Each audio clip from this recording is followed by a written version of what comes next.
Ikalabing-anim na kabanata, si Sisa. Mga tauhang nabanggit sa kabanata.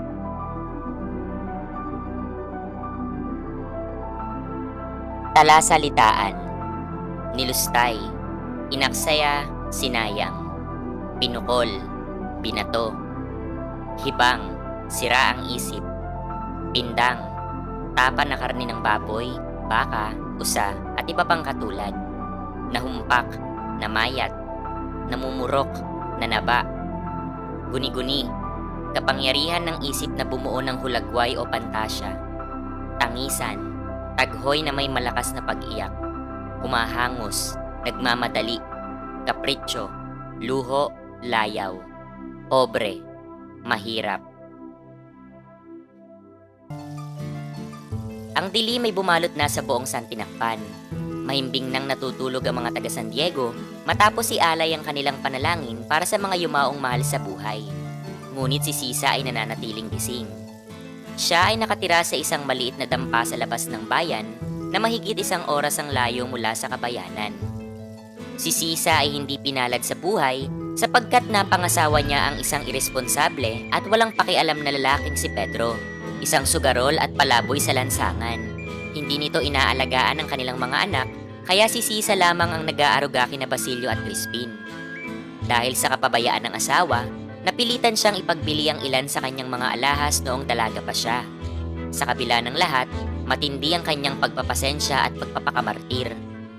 Kapag umuuwi ang kanyang asawa, sa halip na pagmamahal ay sakit ng katawan ng kanyang natatanggap.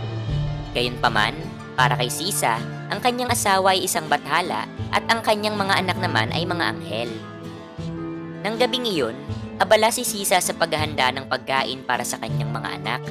Mayroon siyang tuyong tawilis at kamatis mula sa kanilang bakuran na inihanda niya para kay Crispin. Samantala, para kay Basilio, may tapang baboy ramo at isang hita ng patong bundok na hiningi niya kay Piloso Potasio. Pinaghanda rin niya ang dalawa ng mainit at puting kanin mula sa sariling ani sa bukid. Ang hapunang ito ay parang sa isang kura, tulad ng pagbanggit ni Piloso Potasio nang dalawin niyang magkapatid sa simbahan. Ngunit sa kasamaang palad, hindi natikman ni na Basilio at Crispin ang masusing inihandang pagkain ng kanilang ina. Bigla kasing dumating ang kanilang ama at nilantakan ang lahat ng pagkaing nakahain para sa kanila. Tinanong pa niya kung nasaan ang kanyang mga anak. Nang mabusog, umalis muli ang lalaki dala ang kanyang sasabunging manok at nagbilin pang tirahan siya ng perang matatanggap ng kanilang anak.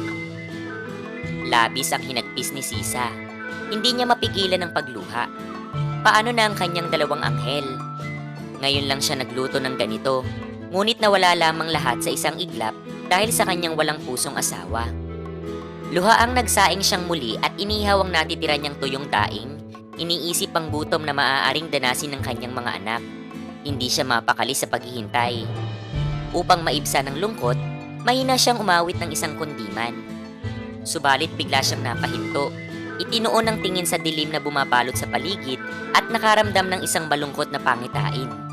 Habang taimtim siyang nananalangin sa mahal na birhen, biglang napukaw ang kanyang diwa nang marinig ang malakas na tawag ni Basilio mula sa labas ng kanilang bahay.